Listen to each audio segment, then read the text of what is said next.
आपने कभी सुनी है कहानी एक ऐसी औरत की जिसने औरतों को ही नहीं मर्दों को भी उनकी जड़ता और मूर्खता से आजाद किया।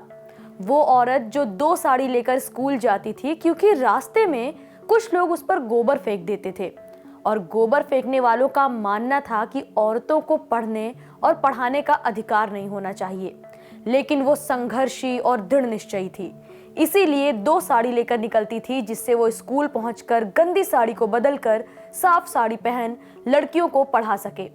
18वीं सदी में भी एकता और अखंडता की मिसाल पेश करती दोस्ती जो आज भी हमारे लिए एकता का प्रतीक बनी हुई है।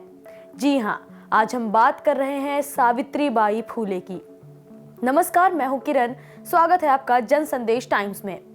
आज हम पेश हैं एक महान शख्सियत, समाज सुधारिका और भारत की पहली महिला शिक्षिका सावित्रीबाई फूले के जीवन से जुड़े कुछ किस्सों और जानकारियों के साथ।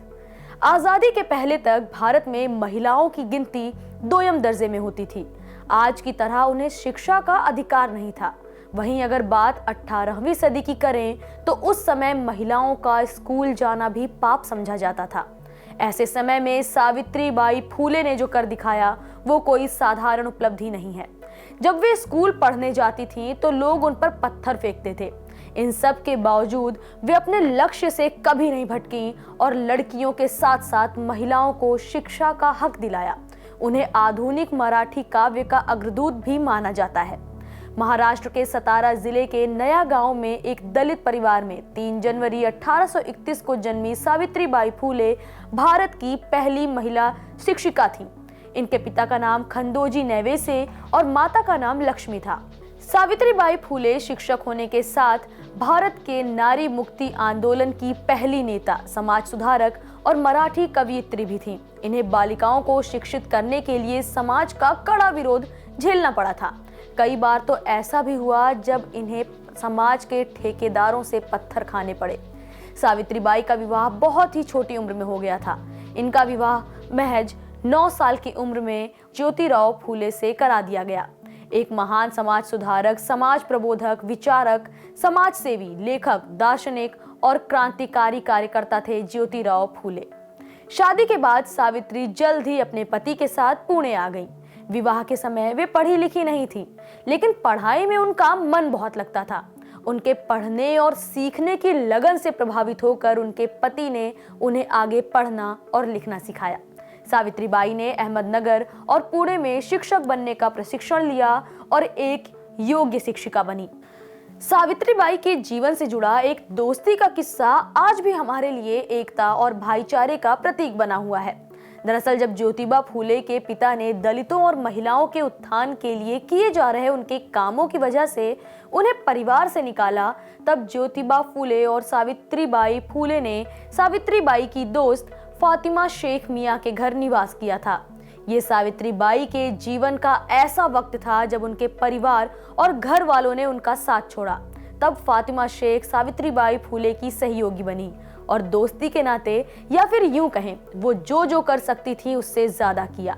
सावित्रीबाई ने 3 जनवरी 1848 में पुणे में अपने पति के साथ मिलकर विभिन्न जातियों की 9 छात्राओं के साथ महिलाओं के लिए पहले स्कूल की स्थापना की।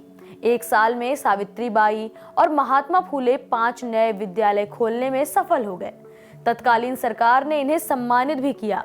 एक महिला प्रिंसिपल के लिए सन 1848 में बालिका विद्यालय चलाना कितना मुश्किल रहा होगा, इसकी शायद कल्पना आज भी नहीं की जा सकती। लड़कियों की शिक्षा पर उस समय सामाजिक पाबंदी थी। सावित्रीबाई फूले उस दौर में न सिर्फ खुद पढ़ी बल्कि दूसरी लड़कियों के पढ़ने का भी बंदोबस्त किया। भारत में आजादी से पहले समाज के अंदर छुआछूत, सती प्रथा, बाल विवाह जैसी कई कुरीतियां व्याप्त थीं। सावित्रीबाई फूले का जीवन बेहद मुश्किल भरा रहा। दलित महिलाओं के उत्थान के लिए काम करने, छुआछूत के खिलाफ आवाज उठाने के कारण उन्हें एक बड़े वर्ग का विरोध भी झेलना पड़ा था। आज से 1 सदी पहले जब लड़कियों की शिक्षा एक अभिशाप मानी जाती थी, उस दौरान उन्होंने महाराष्ट्र की सांस्कृतिक राजधानी पुणे में पहला बालिका विद्यालय खोल पूरे देश में एक नई पहल की शुरुआत की। इसी के साथ साथ देश में विधवाओं की दुर्दशा भी सावित्रीबाई को बहुत दुखी करती थी। इसीलिए 1854 में उन्होंने विधवाओं के लिए एक आश्रय भी खोला। कई सालों के निरंतर सुधार के बाद 1864 में इसे एक बड़े आश्रय में बदलने में सफलता भी मिली। सावित्रीबाई अपने आश्रय गृह में निराश्रित महिलाओं, विधवाओं और उन बाल बहुओं को पढ़ाती लिखाती थीं जिनको उनके परिवार वालों ने छोड़ दिया था। उन्होंने अपने इस संस्था में आश्रित एक विधवा के बेटे यशवंत राव को गोद भी लिया था। सावित्रीबाई के पति ज्योतिराव का निधन 1890 में हुआ था। उस समय उन्होंने सभी सामाजिक मानदंडों को पीछे छोड़ते हुए अपने पति का अंतिम संस्कार किया और उनकी चिता को अग्नि भी दी। इसके करीब 7 साल बाद जब 1897 में पूरे महाराष्ट्र में प्लेग की बीमारी फैली तो वे प्रभावित क्षेत्रों में लोगों की मदद करने निकल पड़ी। इस दौरान वे खुद भी प्लेग की शिकार हो गईं और 10 मार्च 1897 को उन्होंने अंतिम सांस ली। आज भी हमारे देश और हम सब के लिए सावित्रीबाई फुले की संघर्ष कथा प्रेरणा स्रोत बनकर खड़ी है। आज सावित्रीबाई की जयंती पर हम सब उन्हें नमन करते हैं।